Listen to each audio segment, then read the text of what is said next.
I will be your chair again this year by default because no one else volunteered to do the position. So here I am again. Oh, thank you. It is the first meeting of the year, and we do have a couple of new members. So I thought it might be good. Jed, I didn't mention this in my email, but for the two new members that we have, which are Drew Flummer, if that's correct to say your last name, from Carver County, and Dan Patterson from Hennepin County. They're the two new representatives on the committee. I thought we could go around and do introductions. Real quick, if you're able, maybe turn your camera on for a second while you do your introduction, just name an organization.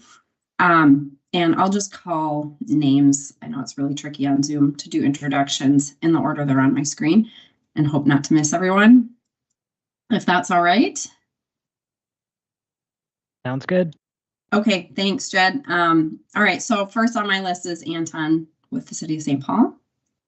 Hello, Anton Jervy, City of St. Paul, Department of Planning and Economic Development. Hi. And then Patrick. Hey, can you hear me? I'm having serious audio problems today. You can hear me? I can hear you. Yay.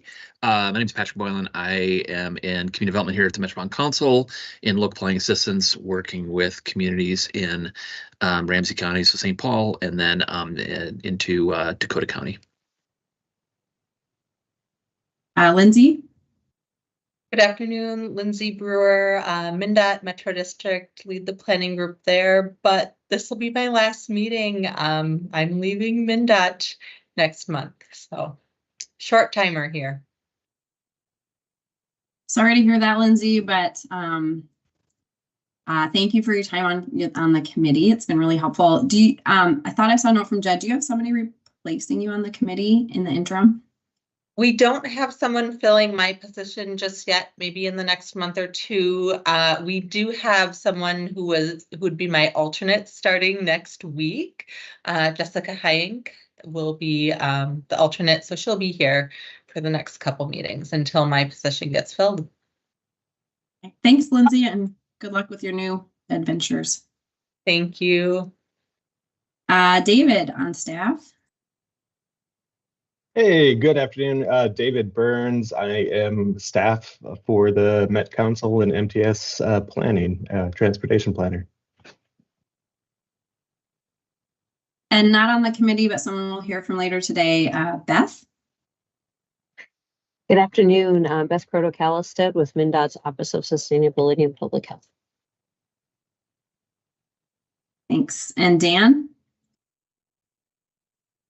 This Dan, I assume. Dan Patterson with Hennepin County Transportation Planning. Thanks. Thanks and welcome. We have Lauren from MPCA, I believe. Yep. Hi, I'm Lauren Dickerson, Minnesota Pollution Control Agency in the Air Policy Unit, and I tend to be, in a sense, alternate on things. Welcome. And Terry. Yes, hi, Terry Dill with Scott County Transportation. And Drew with Carver County. Yeah, hi, Drew Flummer. I'm the Transportation Planning Manager for Carver County.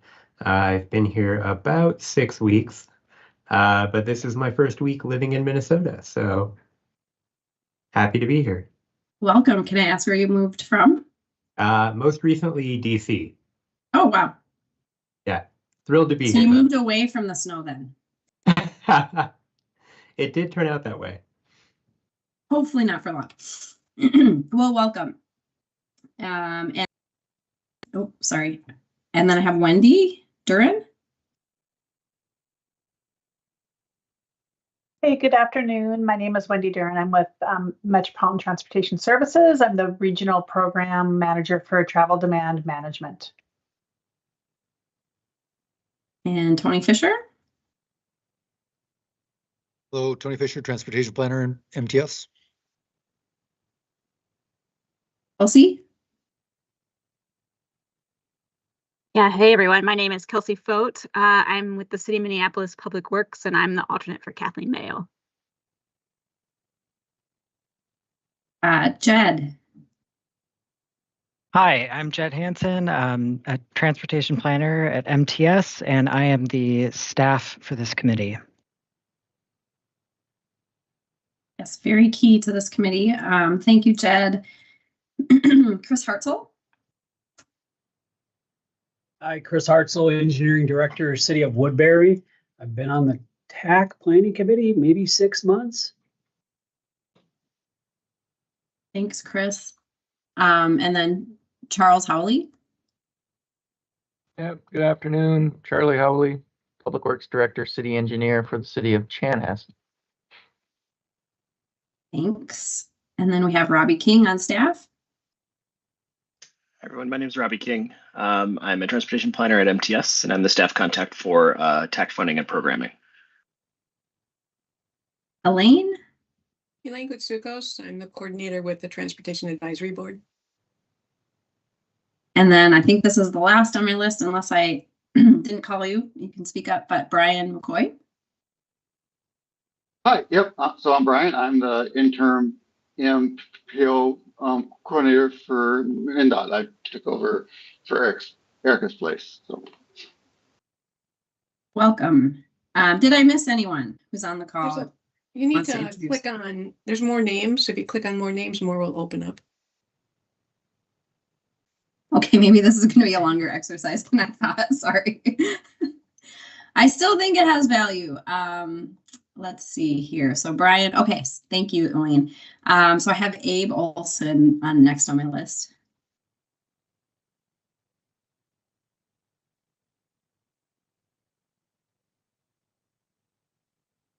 If Abe doesn't have his mute button handy, Abe is our new program technical specialist and is now taking minutes for this committee. Great. Another important job. And then Kevin from Ramsey County. Hi, I'm Kevin Roggenbuck, Senior Transportation Planner with Ramsey County. Thanks, Kevin. Sarah Allen. Good afternoon, Sarah Allen, planner with Washington County Public Works. Hey, Sarah. Jason.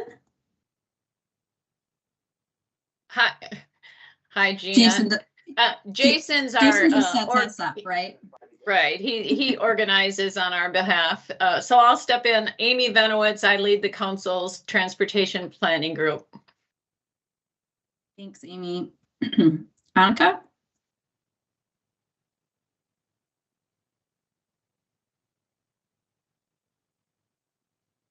Annika is our intern, and I think she's done. She was done with us last Friday, but maybe she's on today too, or maybe she's done this Friday.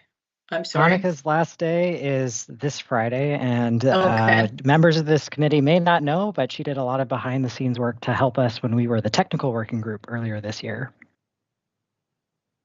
Hey, thank you. And then I think this is the last person on my list, Joe Whiting. Yep, always last, used to it. Hey everybody, Joe Whiting here at MTS Planning. I lead aviation and comprehensive planning and do a lot of other things as I'm needed to do. Nice to see everybody.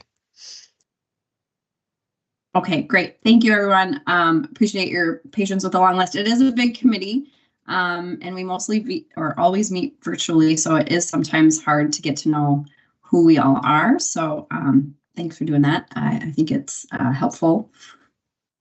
Now back to the agenda. If there are no additions to the proposed agenda, I would move it approved, and that does not require a vote. So I'll pause for a second if anyone has any additions. Okay, with none, the agenda is approved as provided. The next item on the agenda is approval of the November 14th, 2024 TAC Planning meeting minutes. These were pretty lengthy. For those of you who were here, we had a pretty detailed discussion about the performance measures, particularly related to safety. I just want to commend staff for capturing that discussion well. It was a long discussion here. It was also a long discussion at TAC when this item was approved there. But I thought that all of the points in my reading of it kind of sunk up with how I remember the discussion. And so thanks to staff for documenting that well. Did anyone have any other proposed amendments to the minutes, or do we have a motion to approve? Motion to approve, Charlie Howley. Second by Dave Burns. Okay, we have a motion and a second. This does require a roll call vote, which Jed will take. So if there's no further discussion, those in favor, please say aye when Jed calls your name. Thanks. Jorge Bernal, Anoka County. Mark Culver, Brooklyn Park. Drew Flummer, Carver County. Can I abstain? I started here the 18th of November. Charlie Howley, Chanhassen. Aye. Gina Medico, Dakota County. Aye. Dan Patterson, Hennepin County. Aye. Bridget Reef, Mac. Patrick Boylan, Community Development. Aye. David Burns, MTS. Aye. Patrick Haney, Metro Transit. Kathleen Mayel, Kelsey Thought, Minneapolis. Aye. Lindsay Brewer, MnDOT. Aye. Lauren Dickerson, MPCA. Aye. Kevin Roggenbuck, Ramsey County. Aye. Anton Jervy, St. Paul. Aye. Terry Dill, Scott County.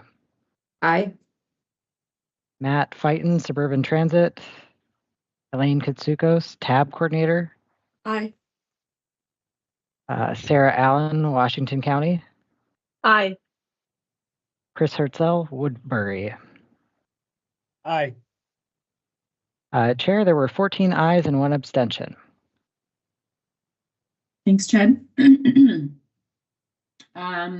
The next item on the agenda is any public comment on committee business. These meetings are open to the public. Jed, did anyone email with any comments or a desire to speak?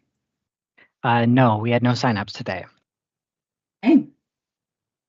Seeing no one else kind of coming on screen here, then we can move on to the next item, which is a business item. And David Burns will present this item. This is the adoption of adjusted infrastructure federal performance measures. So maybe a similar item to what we saw in November related to safety, but this one focused on bridge and pavement. So with that, I will turn it over to you, David. Great. Thank you very much. I do have a PowerPoint here. Let me just put this, make sure.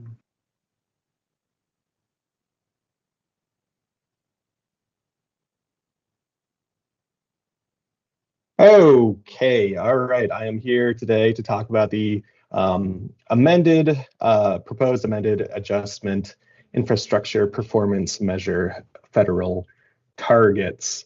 And hang on one second. Let me just, first time I tried this present in Teams and it didn't do quite what I wanted it to do. We do see your screen and it appears to be in presentation mode.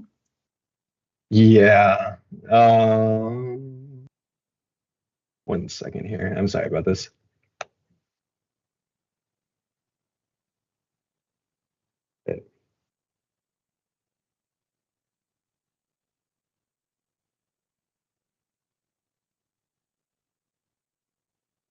All right. Looks like I just have the do presentation mode, so, or presenter mode. Anyways, that's fine. So federal law, transportation law kind of requires MPOs such as the council to adopt transportation system performance targets for a number of measures. These include safety, which are annual targets, and as Chair Medico said just a few moments ago, this was something that was brought to you by Jed Hansen from our staff just a few months ago. Pavement condition, bridge condition, system performance and reliability, transit asset management, and transit safety. The two transit performance measure targets are annual. That safety performance measure target is annual. And then the other three are kind of what we're going to be discussing today. And those are actually 4-year performance targets with an option to change them after 2 years. So just as a reminder, these federal performance measures are kind of a subset of our transportation policy plan performance measures. And they're really more focused on these like kind of short-term and achievable outcomes. So whereas our TPP might have more long-term goal-oriented targets, these targets are supposed to be more realistic and achievable. And as I mentioned, these targets that we'll be talking about today are 4-year targets with the option to change target after 2 years. Okay, performance measure targets for these pavement, bridge, and travel time reliability were adopted in March of 2023. And federal law does provide an opportunity for state DOTs and MPOs to adjust the 4-year targets at the midpoint of that 4-year cycle, which would be coming up here in March of 2025. MnDOT did adjust 2 of its targets, 1 pavement target and 1 bridge target on October 1st of 2024. So we as the council previously chose to adopt the same targets as MnDOT in order to kind of plan and program to support these statewide targets. So the proposed amended targets will ensure that we're still aligned with the adopted statewide targets and just adjust the targets that we have for our region to be in line with the amended statewide targets. And I'll give you a little bit of a picture of what this actually looks like here. These are all kind of part of the what we call the PM2, that's kind of outdated. It's pavement and bridge reliability measures. And the 2 changes are kind of outlined in red there. It's a change to the non-interstate national highway system pavement in good condition and the national highway system bridges in good condition. All other targets will remain the same. So the targets for system reliability, CMAQ, and those within that PM2 category that are not outlined in red. So the proposed amended targets here, you can kind of see them like crossed out. That first one is the NHS bridges by deck area in good condition. MnDOT did adjust at the midpoint the adopted target for 2025 from 35% to 20%. And we are proposing an adjustment on the right-hand column there for the metro from 35% to 20%. Again, just to be in line with MnDOT on that target. The other one is pavement condition, and it's the percent of the non-interstate NHS in good condition. And that is adjustment by MnDOT that they adopted from 55% down to 40%. And we are proposing the same change. And just a couple of notes here, these kind of pavement and bridge condition measures reflect the expected outcomes based upon pavement projects and the current conditions within the state in this case. And it's based on this idea of ride quality index. There is kind of a difference between how MnDOT assesses pavement quality versus how it is assessed for how it needs to be assessed for the purpose of this federal performance measures. As a consequence of this, there was a sort of an unanticipated increase in the a decrease in the percent of pavement that fell into that good threshold for the state. And this is, again, mainly due to the methodological difference, and it has to do with sort of the rutting on the roads. And without getting too technical, MnDOT assesses pavement quality and the condition of the roadway ride quality index in regards to rutting differently than the feds do. So that kind of adjustment from 55% to 40%, which looks fairly significant, is not due to pavement being in poor and necessarily what MnDOT would consider poorer quality, but just not quite up to that standard, which is set at the federal level. And for bridges, again, I want to focus here how we have both kind of good condition and poor condition. There's also the vast majority, which falls within what we call fair condition. So the focus here, especially for MnDOT, is to make sure that these bridges do not fall into poor condition. And you can see they're keeping that target at 2%. But they are prioritizing the safety of bridges, meaning the emphasis is on managing the program to keep bridges from falling into that poor condition versus ensuring that they are in quote unquote good condition. So the idea here is that it's not worth fixing to obtain a good designation, as it does not involve the safety of the bridge structure. So I went through that fairly quickly, and I'm sure there's some questions here. So I am more than happy to field any questions you might have on this. Steve, I just have one clarification. Your last point, you had mentioned that MnDOT is not changing its percentage proposed in poor condition, and you were talking about bridges there. Is that correct? Correct, and also for and for pavement, non-intersection edges. You just mentioned, I think you just transposed the numbers. So for bridges, they're keeping it at 5%, not 2%. Yeah, sorry about So I just that. want to make sure which one you were talking about. Okay, so that seems clear to me. All right, any other questions or comments on this?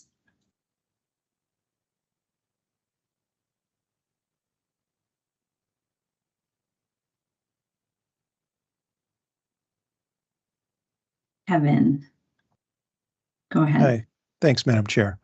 If I'm looking at this table correctly, existing metro area performance, MnDOT is already meeting the 55% target for pavement conditions and is close to meeting the bridge deck condition at 28% to 30%. So if I understand this correctly, MnDOT wants to adjust targets down, and we're doing the same to meet our expectations of what we'll actually have in the future for pavement and bridge conditions, even though we're doing pretty well right now, according to the table. Yeah, thanks, Chair and Kevin. That's a really good question. Basically, the feds provide an option to either plan for and program to follow the state's target and adopt the same target as the state as for the MPO, and then you sort of like plan and program to adopt that kind of statewide target versus performance measures. We also have the option to set kind of individual performance measures for the region, so that existing metro area performance that that was really more intended to show kind of the system reliability measures here. I did keep that on there from when this was presented previously, but yeah, the idea more here is just keeping in line with what MnDOT has adopted for their performance measure targets. All right, thanks. David, maybe I didn't quite pick up on that last point though. When I understand that we're adjusting to MnDOT's targets, but when you say that existing metro area performance under bridge condition, it's 28% today. Is that a 2024 number? Yes. When it says, okay. So maybe I got a little confused when you said that that is about. Can you just maybe repeat it? Like I had a little bit of trouble following that piece. Right. I'm just kind of trying to emphasize the idea that for these particular performance measures, NHS bridges, by and large, as well as NHS pavement, by and large, those are sort of controlled and maintained by the state. So adopting numbers other than kind of what the state has is not typically done by a lot of MPOs. It's not to say that we can't potentially do it, but the reason we have that existing metro area performance, I agree, it is kind of confusing there. What was more to show that system reliability and CMAC performance as opposed to the bridges and interstate or non-interstate NHS pavement in good and poor condition. So in essence, we don't have local jurisdictions don't have a ton of control over the pavement quality and NHS bridges in good condition. So yeah, it's just this is more of one that it makes sense to kind of go with the state's guidance. I see. And I'm not disagreeing with that at all, but I'm just maybe curious, and I wonder if MnDOT has, Lindsay, I don't want to put you on the spot because I don't know. I know these performance measures are probably measured by the bridge department and things like that, why they would have, projected a lower, and other than that, we know more bridges in the future may be in worse shape than they are today. But I don't. The one thing I do know is that the way we are collecting data for bridge performance and what we're collecting has changed in the last several years, and that has put more of our bridges into a poor category. Basically, we're getting a finer level of detail on what we're collecting when we do our bridge inventory, and so it has shifted how they like the bridge scores in the last couple years. That could be the reason. It also could be something different. I'm not sure. Just a quick clarification. I think more have fallen out of good and into fair, but not necessarily into poor. Yes, thank you for that. Yep. Yes. Yep. But they did kind of drop right in there. Yes. In the rating. Yep. Thanks. Okay, thank you. And I just wanted to, thank you for spending a little bit of time on clarifying that. I hadn't noticed until Kevin raised the question, but yeah, that was a little bit interesting to see. Chris, thank you. You've been patient with your hand up. You probably have a question about something else. No, I really have a condition or a question about these targets. I'm thinking about the APWA Minnesota report card that looked at infrastructure statewide. I think you guys already mentioned it, that bridges have slid from more good into fair condition.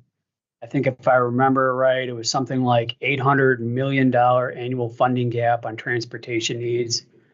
So I'm curious, we're moving targets to what their actual outcomes are, but we have chronically underfunding infrastructure based on where we want to be. So what's the consequence? I mean, I understand we probably should align with MnDOT, but it seems to be a backwards approach to sort of start with, well, we know we're going to get worse, so let's set the target at the worst. And how does this reflect going back to the legislature? Is this telling them, oh, we're fine, you know, we're meeting all of our performance targets, when the reality is we're chronically underfunded.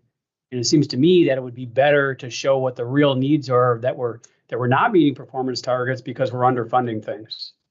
So I wonder if somebody could comment on that. It's a great question. I'll just note that there are no consequences for us as an MPO. I think the question you raise is a very good MnDOT question, without putting anyone from MnDOT on the spot. That is, yeah. I think it's a great, philosophical question, and probably one that's really good for this group to discuss. I agree with everything you said. I think from the MnDOT perspective and what I've learned from our bridge office as they kind of went through this, one of the things they mentioned is that just because a bridge drops from good to fair, that isn't a reason to replace it, right? And so we're just getting a more accurate picture. It does look worse on these targets and the kind of reporting, but it's not to the level of needing to replace those bridges. So I think what Nikki Bartelt, who used to be in Bridge, but now is at Metro, explained it to me, was that we're maybe trying to time replacements a little bit better and get the full service life out of those bridges versus replacing them sooner. And so I think maybe target setting on the MnDOT side is a little bit different exercise, especially because if we don't meet certain targets, then we are directed to spend funding in a certain way, right? If we don't meet them, then we have more rules around where we spend funding. But it's probably a different discussion for the MPO than it is for MnDOT. And so I think it maybe makes sense to have different targets. Thanks, Lindsay. Chris, do you have a follow-up?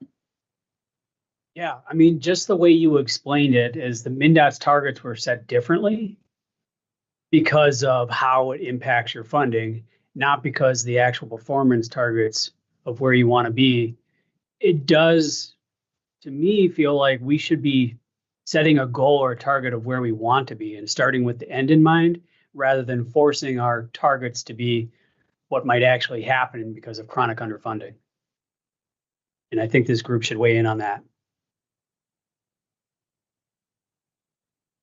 Great point. One thing I did glean, I talked to Philip Schaffner this morning from MnDOT, and they really want to de-emphasize that good condition. And in essence, they'd like to see, for example, the target change to % of NHS bridges by deck area in good and or fair condition, right? So basically emphasizing it doesn't, fair is not a failing condition. Poor is the failing condition. We want to make sure they do not get to that poor condition quality.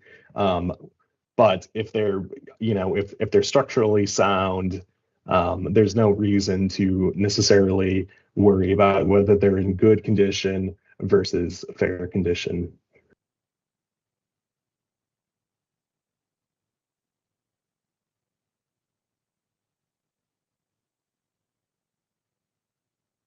Thanks, Dave, for that information too, and for Chris for the questions. I think your questions are right on point with where we were last month, or I guess in November, technically, on the safety targets. And this is maybe just a larger philosophical question I think this committee has wrestled with. In performance measurement setting, in terms of, and it is almost a policy question of, do we want to set realistic targets and keep changing them to see based on the outcomes, or Do we want to set aspirational targets and use the levers that we all have at the MPO or whatever agencies work with to achieve those targets? And I think this kind of blends very nicely with a lot of the larger discussions that have been happening with the regional solicitation that was discussed quite at length at TAC. Was that just yesterday? About how you create outcome-based results from the regional solicitation. You know, it's a tricky discussion because all of the influences that influence these performance measures are many, and at the MPO there's only so much that can be done. But one of the things that can be done is regional solicitation funding, and since we're in the midst of that discussion, it's hard not to connect these issues of performance to those separate discussions that are happening.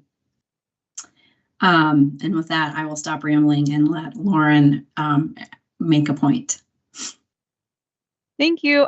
So what I think I understand, and David, tell me if I've gotten this understanding correct, that because there isn't that like middle category between good and poor, really the total amount of bridges that are acceptable hasn't changed, because good and poor makes up everything. I mean, good and fair makes up everything that's not poor. So really, MnDOT hasn't like lowered the bar on poor condition. Like they're not saying something that's like not as good as acceptable anymore. It's just we are only looking at that top slice instead of looking at the top and the middle slice. So I'm feeling more comfortable the more I'm hearing about this, because I think last time when we were talking about the safety performance measures, I was the one who said like, well, if we're not meeting the measures, we shouldn't move the target. We should try to meet the target. But this one, it sounds like there's a lot more, you know, like it doesn't look great on paper at first glance, but there's actually some good reasons behind it. And I think it clearly makes sense to be aligned, and it would be challenging to have different targets. So I'm in favor, but thank you for answering those questions, because especially the folks who are new, I think Chris is also new. I'm pretty new. It's kind of confusing and seems counterintuitive sometimes. So thank you. Great, and thank you, and great explanation too.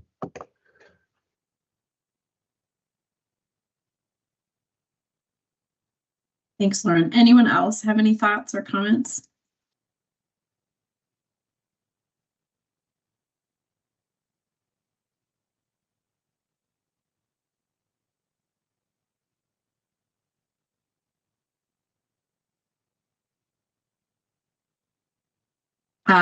All right. Seeing none, and I guess I tend to agree with Lauren about if we were talking about like the percentage of bridges in particular in poor condition, since that is does have pretty significant impacts. I think similar to the safety discussion, that's a little more concerning. I think I can get on board with this a little bit easier, and also understand that if we're achieving for good pavement everywhere or good bridges everywhere, that does drive funding decisions that have other policy implications. That if we're only investing in pavement and bridge, then maybe we're not investing in some of our other important regional goals. And so in this case, for me personally, I think I'm okay in deferring to the MnDOT targets.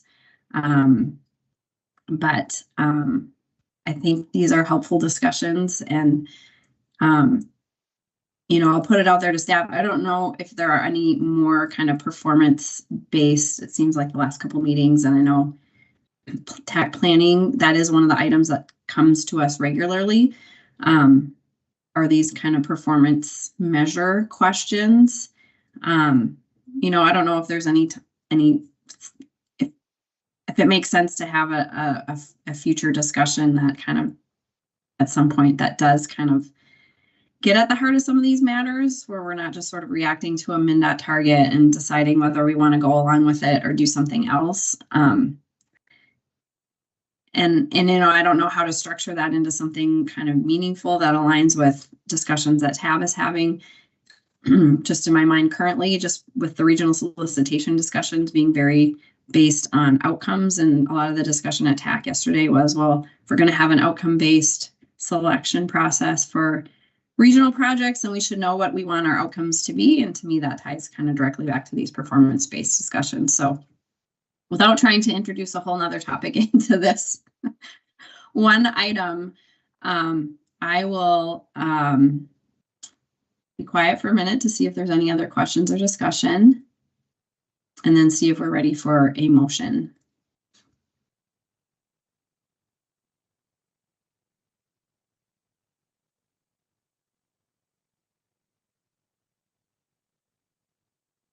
Okay, I see no further questions or discussion. Would anyone care to make a motion? This is an action item that would move on to TAC. So moved. So moved. Who was that? Can I? Patrick Boylan. Patrick Boylan, thank you. We have a motion. Lauren Do we have Dickerson says second. Okay, thank you, Lauren. We have a motion and a second. Any further discussion?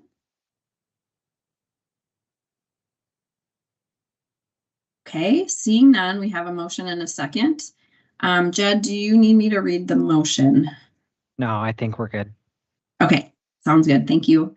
So with that, this is a roll call vote. Jed will take the roll, and those in favor, please state aye when Jed calls your name. Bernal. Culver. Flomer. Aye. Howley. Aye. Medico. Aye. Patterson. Aye. Reef. Boylan. Aye. Burns. Aye. Haney. Fott. Aye. Brewer. Aye. Dickerson. Aye. Rockenbuck. Aye. Jervy. Aye. Dill. Aye. Fighton. Katsukos. Aye. Allen. Aye. Hartzell. Aye. Chair, there were 15 ayes and no abstentions, no noes. All right, thank you. And thank you all for your comments and questions on that item. I think it's an important discussion. Let me get back to the agenda here. So that was our one business item. We now have one information item with two presentations. This is about the electric vehicle charging updates, infrastructure needs assessment, and Beth Kallestad from MnDOT will give the first presentation, and then we have Tony Fischer who will follow with the presentation from Met Council. Awesome. Thank you so much. Madam Chair, would you like me, I was realizing, as you're going over the names of people, and thank you for doing that introduction because that helped to know who is here. I can spend a little bit of time talking about the National Electric Vehicle Infrastructure program as well as this other planning we're doing, maybe add about 5 minutes to my time. Would that be, people who have interest in that? And I don't know if you're allowed to do a show of hands, but I just want to be cognizant of where people are at background-wise. Yes, I'm seeing some, okay. So just give me one moment here. So this is I don't think we've had a lot of background. Sorry to interrupt. I don't think we've had a lot of background on this. If we have, sometimes these items come to us very sporadically about different topics. So my memory is pretty short, so I would appreciate a recap. You appreciate okay, that's fine. I think the actual board maybe has gotten more information. So let me just make slight modification to my slide deck here. So change just a little bit what is in your packet, but should be okay. All right, so that's good. That's good. Okay. All right. Let's see. I think I can do.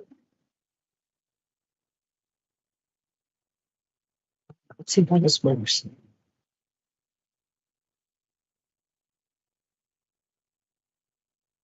All right, very good. All right. So again, thank you everyone for your time today. I'm Beth Kallestad with MnDOT's Office of Sustainability and Public Health. We are based out of MnDOT Central Office here in St. Paul and work on a variety of sustainability related projects and topics for MnDOT. And so I'll tell you a little bit today about our electric vehicle infrastructure needs assessment and the work we're doing around trying to help plan for the charging needs for EV infrastructure. But before I get into that, I have just a couple of sort of rhetorical questions for you to think about here. First is that, are there EVs in your community now, or do you see them drive through? Are you asked about where EV chargers should go?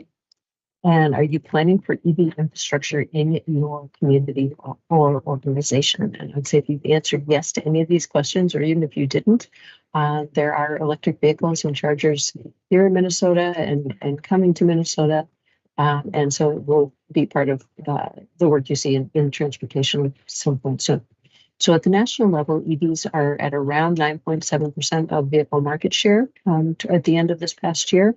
And in Minnesota, we have approximately 66,000 and some change electric vehicles registered as of November 1st of 2024, and that number has continued to grow. So as I would say, the metaphorical horse is out of the barn, and I would say it's expected to keep running and growing in numbers. And so while we don't know exactly what's going to happen with the new federal administration and how that may change and impact EV growth patterns or sales, we do know that a lot of the major manufacturers are selling EVs and that many states have adopted legislation around the growth of electric vehicles. So as people who work in the transportation sector and support people getting where they need to go, we need to be thinking about how the EV infrastructure can give people that opportunity to move around in the ways that they choose, as well as reducing carbon emissions, greenhouse gas emissions, etc. I'm thinking about the potential locations and how these are maybe funded, even if we're not directly building the chargers. So I've been here at MnDOT about 2.5 years working on this topic. I'm also an EV owner and driver, and so I definitely have a vested interest in seeing this network built out. So today, by the time we get done, I hope you'll be able to take away some basic information about what MnDOT is doing in terms of EV infrastructure and this current needs assessment work, how it might connect to your work, as well as where you can find out some more information and an upcoming engagement opportunity that we're going to be having. So just a little bit about the NEVI program. NEVI is National Electric Vehicle Infrastructure Program. It's part of the Bipartisan Infrastructure Law, or also called the Infrastructure Investment and Jobs Act, that was adopted at the end, at the federal level at the end of 2021. And it is really about building out a convenient, reliable, affordable, accessible charging network across the country. So primary focus is long distance charging, as well as supporting community charging. But for the formula funds that are coming to the state DOTs, it's really first off that long distance charging. So one of the reasons you haven't heard so much about it, we are focusing on the interstates, the 2-digit interstates. So we have I-94, I-35, and then I-90. The stations and the rule that goes along with the money tells us they have to be no more than 50 miles apart. The stations have to be no more than 1 mile from the exits, and there need to be a minimum of 4 150 kilowatt fast charging ports at each site. This is so MnDOT is administering this as a grant program where third parties are going to design, build, own, operate, maintain the stations. They will not be in MnDOT's right of way, and we will not have ownership of them. The grantees do have a 5-year commitment to operate the stations. So it's a new type of project for MnDOT. And we do have a request for proposal out right now for our second round of funding of charging stations. I'll show you a map in just a little bit here that'll give some more information on that. And that RFP closes on Monday. And within that RFP, there are 2 clusters, one in Minneapolis and one in St. Paul, that have potential for funding. So in round 1, we ended up funding a total of 12 locations. Originally, we had 13. One of the selected applicants did not make it through the conditional award process. So we're at 12 right now. And as you can see on this list, it's primarily fueling convenience store operators. So we have Circle K, which is the Holiday Station parent company now, Pilot Travel Centers, Quick Trip, Francis Energy, and those two locations are at different hotels where they're leasing space in the parking lot. And then we have one Tesla charging station that is at a travel center in Albert Lee. So that's what we're working on right now. Those contracts are all executed and they are working on their environmental review, final site design sorts of things. We're hoping to see construction on those begin in the spring, but we will see, there's a lot of unknowns with this, a lot of supply chain questions, that sort of thing, but we're hoping to start seeing construction in the spring of 2025. This is a map, and I apologize, it's a little small here, of where the different locations are. So basically on this map, anything with a sort of an orangey yellow dot is from round 1, and then the clusters for round 2 have a kind of a rectangular box around them, and then there's exits within them. So it's the short summary of how we're doing this is MnDOT selected locations based on the criteria that were in the rule. And then we put out exits, eligible exits that applicants could submit from. And so if they're within that 1 mile circle, they can submit an application. And this is a little bit backwards from the way a normal construction project might happen, whereas we don't know the locations right away, but we do know it's going to be somewhere within this exit area. So we're really hoping we get good, viable applications for all of these locations. We're going to pick one per cluster to award. And if we can get them all built or get them all awarded, then we can start to look at building off of those roadways in other places. And that's really what the EV infrastructure needs assessment project is. We did a major piece for this one is we did add Interstate 90 as an alternative fuel corridor this past year for electric vehicle charging. That allowed us to include it with some of the sites from the first round on 94 and 35 that didn't get chosen or didn't have applications that qualified. We did, just so you all are aware, we did make some changes to the Minneapolis and St. Paul clusters from the first round, hoping to expand that just a little bit of who could be eligible. So that is that first round. Our timeline on round 2 is to get that RFP is going to close next Monday, and then we will review and score and hope to have the conditional award sometime around April. A lot depends on how many applications we get. We just really don't know until the application period closes what we'll get. So that is the NEVI program. Maybe what I'll just do, if it's okay, is just pause and see if there's any clarifying questions on that information. Then we can have more questions, I guess, at the end if there's time. Sure, thanks. Any questions for Beth right now?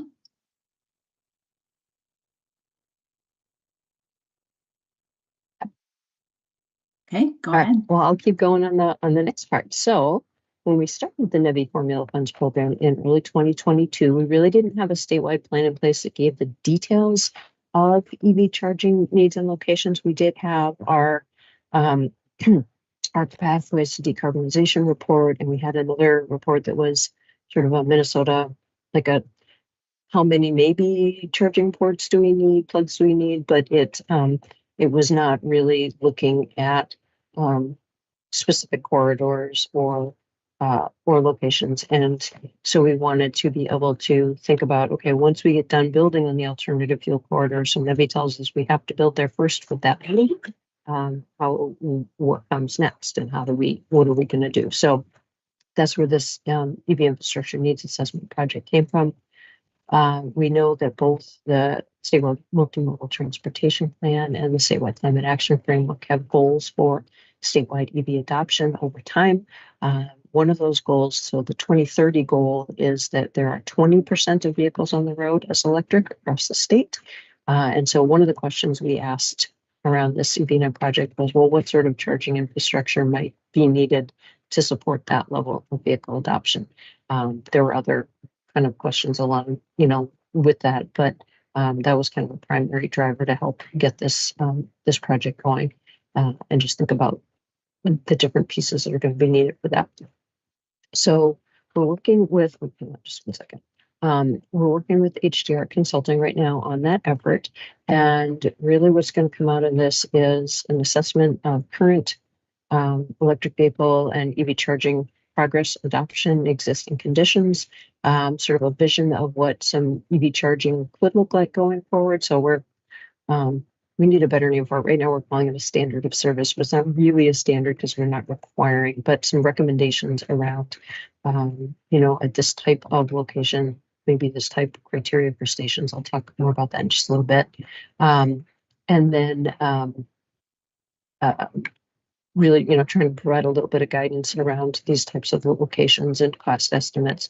And then one of a tool that's going to come out of this will be an interactive map that can be used both by MnDOT, other state, local partners, you all, tribal nations, really anybody that wants to. Private developers can look at it just to say, like, okay, based on the work that MnDOT did, where do we think it might make sense to put some chargers and travel needs, that sort of thing. So from the existing conditions, or that piece is completed, and it was done around May, June. So, numbers will frequently change in this sector. But as of May, we saw it, and probably not to anyone's surprise, the metro area has the most EV chargers by zip code. That, we are seeing some fast chargers both in the metro and in greater Minnesota. But one of the interesting pieces, I think, was that majority of zip codes outside of the metro do have some electric vehicles in varying numbers, but a lot don't have public charging ports. And so that's kind of one of the questions. So how do we help to remedy that? We're also looking at vehicle adoption and market forecasts. So HDR developed some growth scenarios to account for various uncertainties, and they also included the Minnesota goal of the 20% of vehicles and EVs by 2030. And this is really what we're learning, or I'm learning at least, is that the vehicle population share is really dependent on the EV sales market share, and the incentives or rebates are certainly a part of that. Total registration growth, but also vehicle turnover rate, and that vehicle turnover rate might be slower than maybe in the past, so people are holding on to cars. So really trying to figure out when that change is happening, it's important to try to make that transition. In terms of the charging scenarios, I'll just say we kind of have three main categories that we're looking at. So look at the long distance charging approach, which is really like with the NEVI program, the focus is on getting across the state, or from one city to another. It's not so much about around town sort of situation. So this is really helping to reduce range anxiety, support that broader EV adoption. And we're talking about fast charging stations where you can get a decent charge in about 30 minutes to an hour, depending on your vehicle, and how low kind of in power you were when you pulled into the station. The second sort of scenario is what we're calling destination charging. So this is more for level 2 charging stations, which are a lower power level, much more common.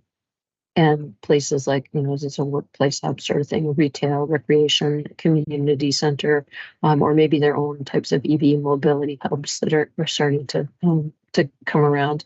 And then the last is the concept of amenity charging, which is more of a curbside or pole mounted situation. It might be lower levels of charging that really is for, maybe for like the multifamily homes, or it could be commercial as well as residential, but focus more on minimum upgrades to adding EV chargers to the area.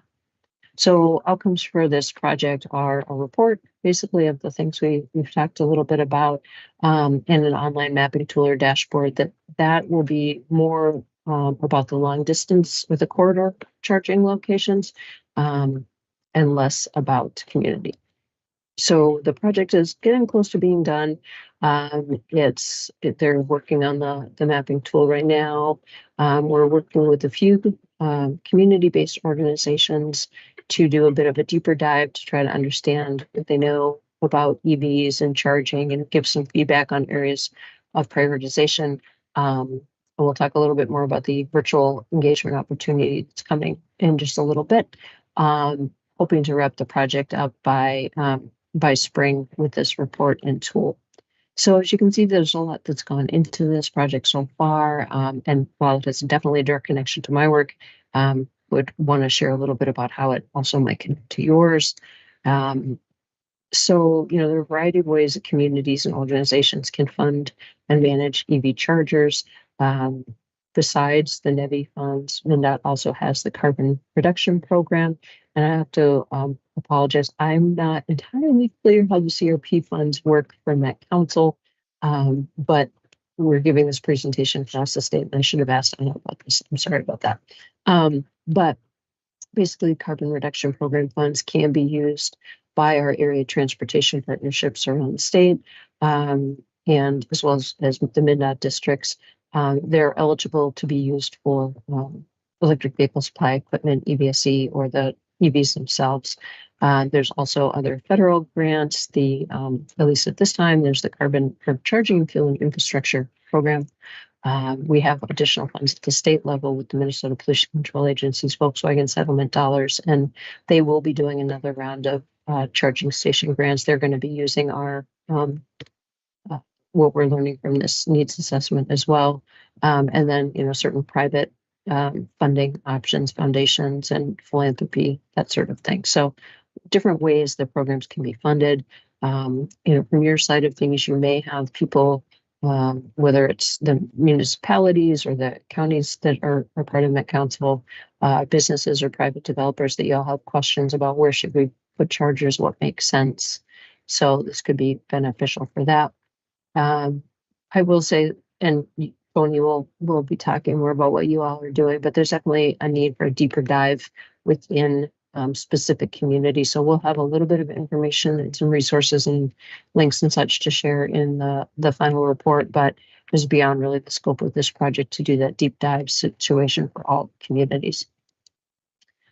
So if you haven't yet and you're interested, we do have on our MnDOT's Let's Talk Transportation section of our webpage, we do have a page for this project, and we'll be adding some more results and things like that soon. But we'd welcome people to sign up for the mailing list so that you're aware when the engagement opportunity comes out in February. What we're really going to be looking at, there's kind of two components. One is there's some background and information for people around EVs and charging. And then we ask there's a prioritization activity around like why you think charging might be important or where MnDOT should put some focus. And then there's also going to be a map. And I think we're also going to be trying to share the long distance kind of scenario with some of the staff planners. That's not really going to be so much on the public facing page, but might be more of hey, can you give us some comments on this? So stay tuned for some engagement opportunities coming up here later in the next month or so. And certainly if you have within your networks, there's people that you think would be interested in knowing that this needs assessment is happening or to weigh in, we'd welcome that. Or if you think we should come and chat with any of them, where we can try to fit that in into the schedule. So today, we've talked about these 3 items. I'm hoping that this has helped to grow your understanding a little bit on this topic. I know it's a pretty big topic and a lot for you to hear, but just know that, we are here to try to help navigate this fueling transition as best possible. This is my contact information here at MnDOT. And so happy to either have you email me questions if you have any, or try to answer some today if time permits. Stop sharing. Here. Thanks, Beth. Does anyone have any questions or comments?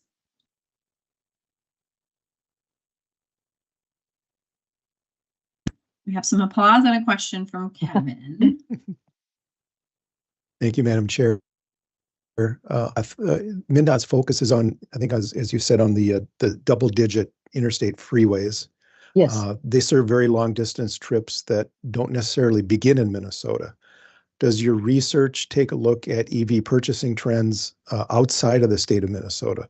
What other states are doing?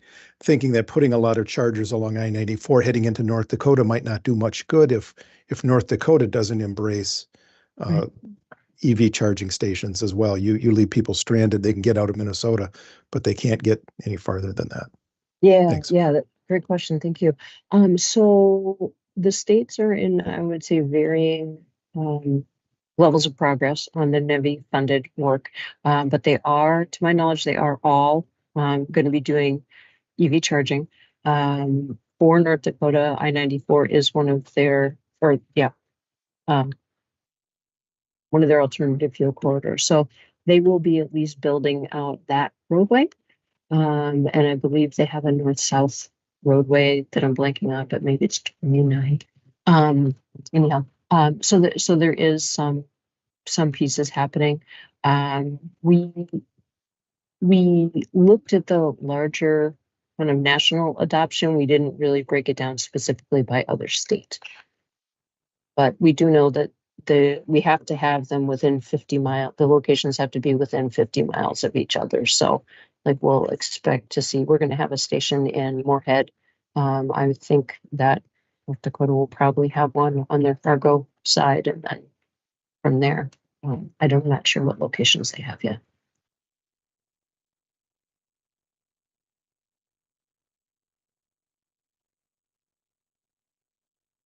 Any other questions?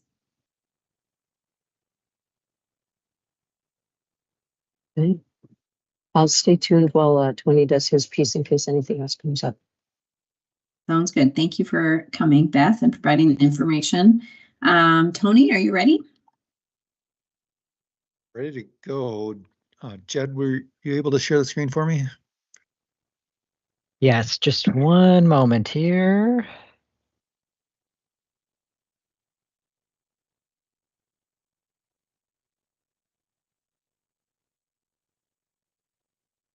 Great, thanks. Uh-oh. I guess we're not full screen today. Okay, thank you, Jed. Thank you, chair members. It's nice to be with you today. My name is Tony Fischer, transportation planner at MTS, doing work in the area of highways and climate.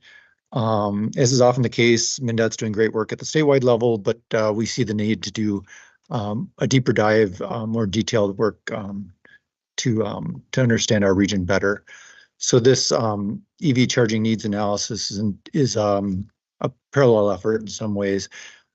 This is in the UPWP. It was intended to start the end of last year, but it will go out for our first quarter of this year. We have a budget of between $125,000 and $175,000. And what we're trying to do with this is really develop a somewhat detailed ecosystem of public charging needs for the region to accelerate EV adoption for the public health, the climate benefits, that kind of thing. And so we're going to develop that ecosystem and then understand what's out there today, the existing infrastructure, and then the difference is really the needs. That is really the core of the result of this project. So some things we need to keep in mind is the differences in geography, urban, suburban, and rural, different types of residential and commercial land uses have different needs and opportunities. And then see how specific we can get into needs. I believe MnDOT was looking at the county level, and I've seen some places claim to do these kinds of studies with XY coordinates coming out of them. But I think it's going to be pretty reasonable if we can get down to something like the block group level or something like that and understand really, the land uses and the needs in a block group area, and then try to describe the charging system that could serve those needs. And that charging could come in fast charging, level 2 charging, or even the level 1 is that 110 volt outlet that is so common in our houses even. So then the opportunities include things like retail parking lots, curbside charging, government buildings, lots of other things. We are going to reach out to utilities to try and understand what their infrastructure can support and places where it might be really difficult, especially when it comes to fast charging. It starts to matter what the electric grid looks like there. And then really, I'd anticipate needs exceeding resources, and so we want to understand the priorities for charging. And we could think about prioritizing by equity or greenhouse gas reduction and other things, and we'll work through some of that in the project. And so we are going to think about a couple different levels of, EV electric vehicles and what it would take to serve those different things. Next slide, please. So just a couple differences with MnDOT's project. Obviously, MnDOT's covering the statewide and especially focused on greater Minnesota. So we'll be covering the MPO area. MnDOT is focused on those long corridors. And then we're really going to look at all the public charging that is needed for people to live, work, and play. Today, especially, the vast majority of charging happens at homes, but as more and more people buy electric vehicles, they're going to have, those cars are going to reach people that have less opportunity to charge at home and are going to depend more on on-street parking or charging at a grocery store, different things like that. And then we're also going to include scope to consider various targets. Probably the MnDOT goals is a good one to start with, and then maybe something more ambitious even, just so we have kind of an eye on the future. So we definitely want to tie this charging network that we're going to propose to the TPP goals, objectives, policies, and actions. We want to, like MnDOT, produce a really useful interactive mapping tool that can serve the regional solicitation and other people that are building charging in our region, whether it's public sector or private sector. And that's a key point to keep in mind. The private sector is definitely building charging, and so that's something we're going to have to think through a little bit is where do we think the private sector is going and not going, and really trying to serve some of those unmet needs in the future. Next slide, please. So one other project we just need to keep in mind as we do this work, the LRRB is doing a project, Best Practices for Electric Vehicle Charging Stations. And this is really serving Minnesota, understand cities and counties, to help them identify regulations, financial maintenance responsibilities for EV charging, potential funding sources, key considerations for charger location, and power requirements. And that project is, I think, in the early stages, but it's something we're plugged into and definitely trying to coordinate with. With that, I'm happy to answer any questions. Thanks, Tony. Any questions or comments from anyone?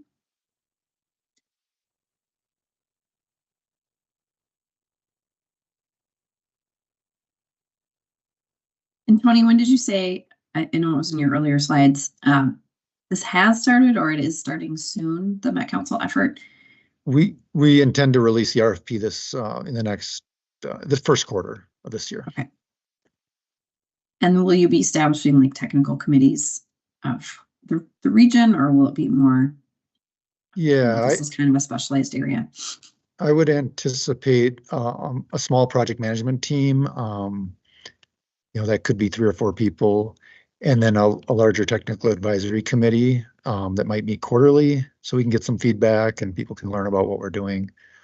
But yeah, we'll definitely reach out to TAC Planning when we're establishing that.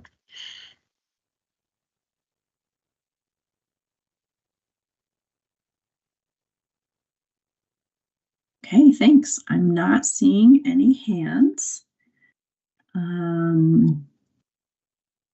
So I will, oh, there we go. Innocent has joined us. Welcome. Hello. Go ahead. Tony, update the install is to select the specific site that they will install this, or be part of the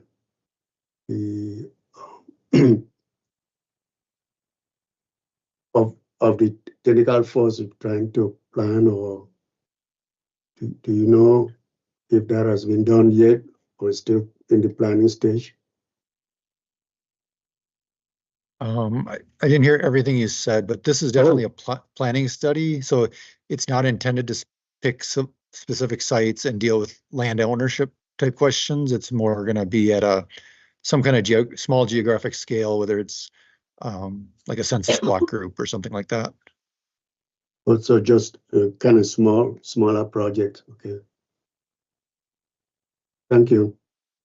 Sure. And well, I can say for the MnDOT one, we're looking at sort of, well, the end map will be like, within this 5 to 10 mile radius on this road would be a good place to put a charger based on travel distance and what else is nearby, kind of thing. So that's about the level of specificity that this report will have and the mapping tool will have, but then we will use that to help create the next RFP that might be a little bit more specific, or might still say within that geography.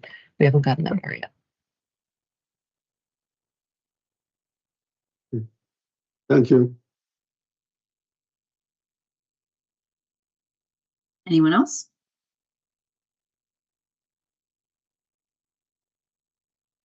Okay, seeing none. I'll thank Tony and Beth for those presentations. Beth has provided another resource in the chat there in response to Kevin's question related to other states. Thanks so much. Yes, thanks, Beth. And then, so that is the last item on our formal agenda. Does anyone have any other business they want to bring to the committee?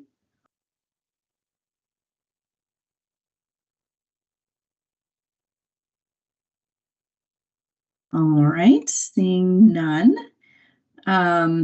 With that, we don't need a motion for this. I will adjourn the meeting. Thank you all for attending and Happy New Year. Thank you. Thanks. Happy New Year.